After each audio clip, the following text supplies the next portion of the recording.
So, may nag-comment. Pagkatapos ko lang pala maghilamos using Rosmar Foam Wash. Ayan. So, sabi niya, pinipilit talaga yung Section 1A. Tapos, yung GWA, dapat nung senior na para major subjects lahat.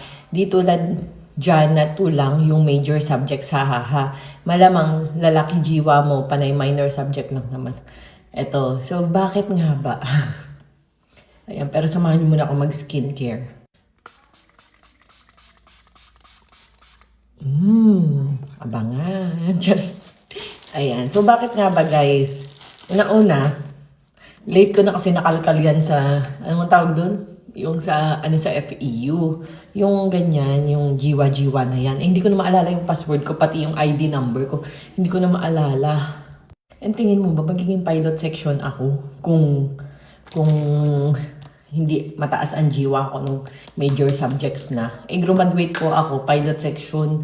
Alam nyo, ang daming mga, tinan nyo, hindi ko kasi, di ba? Pero pag blinan ko, taran! Ganyan ka bongga yan.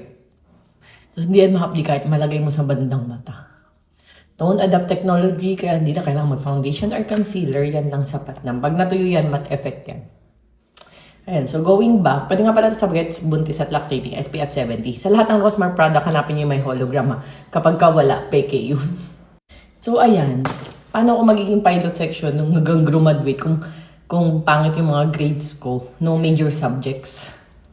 And nahiya naman ako sa inyo. As if naman na kahit minor subjects, ganyan yung mga grades nyo, yung mga basher na tulad mo. Pero abangan nyo yung live ko kasi mabibili nyo to ng buy one take two. 2 sachet free, i-refill mo na lang dito. Ngayon sa live ko yan, kaya wag kayong aalis. Mga after 30 minutes magla-live na ako. Kaya pag napanood mo tong video na to, punta ka agad kung gusto mo makabili ng buy one take two na to. Ngayon lang to.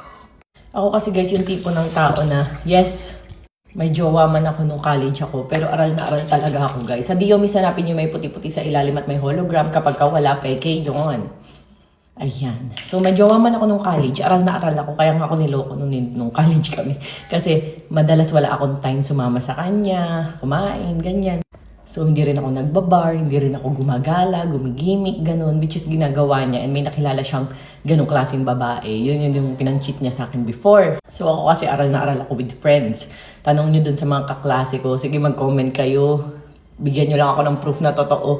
Nakaklase ko kayo before. Nung college. So, ayun, comment kayo.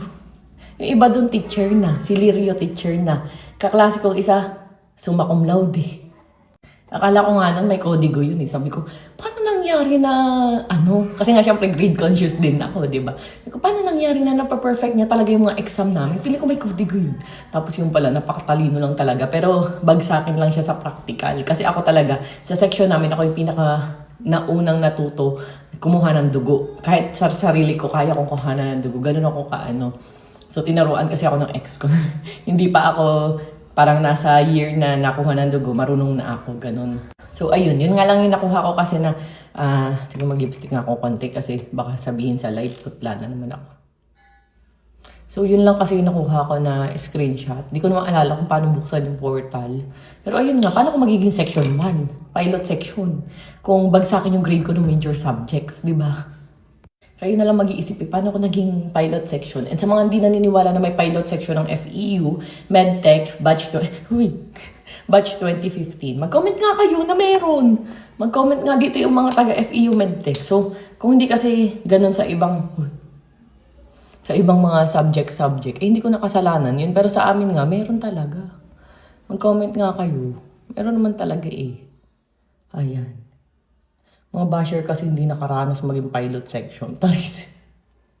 Kaya hindi sila naniniwala. Tingin nyo ba, sasabihin ko na meron kung wala naman. Nakakahiya naman sa FE yun kung wala. Kung wala.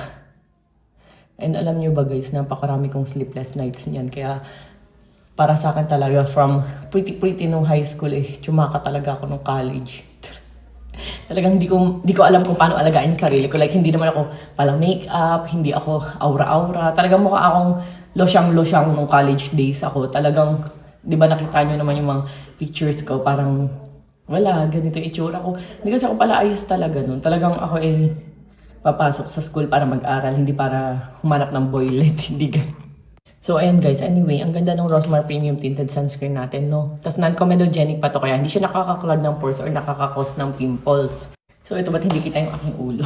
So, ito yung moment na graduation ng high school. Ayan, sabi nga ng mga kaklase ko, magpahinga naman daw ako. At sila naman daw kasi nasa 16 medals ata to. Iba pa yung mga na-award na sa akin nung recognition or nung ano pala, nung parang bago pala yung graduation, ganun. Tapos, bukod dyan, ako ay president ako ng student council, meaning ng buong campus namin nung high school. Ganun ako kaano. Plus, hindi lang yan sa academics, marami rin mga extracurriculars, mga sports din, na sinalihan ko na talaga naman nagtatap ako kasi hindi lang ako pang brain. Charis, ano rin ako, mahilig din ako mag-join sa mga mga sports, ganun. And varsity din tayo ng basketball, volleyball nun. Kaya kita nyo, ang galing ko sa quantum. Charis, arcade yun. So, ayan o. Yan na lang kasi yung na-save ko talaga. Buti nga malinaw-linaw pa yan eh. Yan lang talaga. Pero kita nyo naman, Human Anatomy and Physiology. Uno, kita mo, kabisado ko lahat ng parte ng buong pagkatao mo. Yan ay subject yan na alam mo yung buong anatomy ng isang tao. Hindi lang tao, pati mga palaka, pati mga pusa, iba-iba, ganun. Tinan nyo, PE, uno ako. Alam nyo ba, buwis buhay yan. As in, talagang yung oval dun sa Pasay, talagang binak and forth ko yan. Kaya talagang salango yan, huyo kayo sa akin. As in, parang agaw buhay na ako. Sabi, si Tan, sagipin nyo. Kasi parang maging uno lang. Ganun ako ka-grade conscious kahit hindi talaga ako marunong maglangoy before. Logic uno. Kita nyo? Napakahirap ng logic namin. Kailangan talaga dyan ng utak. Napaka-terror nung prof namin dyan. Pero ang dami kong kaklase dyan ng bag sa akin. Pero imagine nyo, nauno pa natin yan. Philosophy of Man. Ayan. Jose Protasio Rizal Mercado E. Alonso Realonda na pinanganak na. Well, anyway, di ko naman kailangan na maniwala kayo sa akin. Ayun, basta pilot section ako hanggang makatapos graduate ng FEU Medtech Batch 2015. Magtanong na lang kayo sa mga kabatch ko na mga professor na ngayon, mga nag-graduate ng nag-board exam ng summa cum laude, ayun, mga doktor na ngayon. So, magtanong na lang kayo sa kanila. Pero ako kasi mas pinili ko maging online seller, maging CEO. Kasi, syempre, mas mabilis ang kita. And, hindi ko rin kasi natripan talaga. Kasi nga, pag syempre nasa ospital ka, ang lungkot ng buhay dun. May nag-aagaw buhay, may ganito ganyan. Matatakotin kasi talaga ako sa totoo lang, kaya hindi ko siya pinush. Pero ayun, sa mga hindi nakakaalam, graduate po ako ng Medtech Batch 2015. Ayan. So, kaya ganyan yung itsura ko dyan, pugto-pugto. Kasi yan yung moment na hiniwalayan ako ng jowa ko. Lalo na yung grad pic ko, grabe.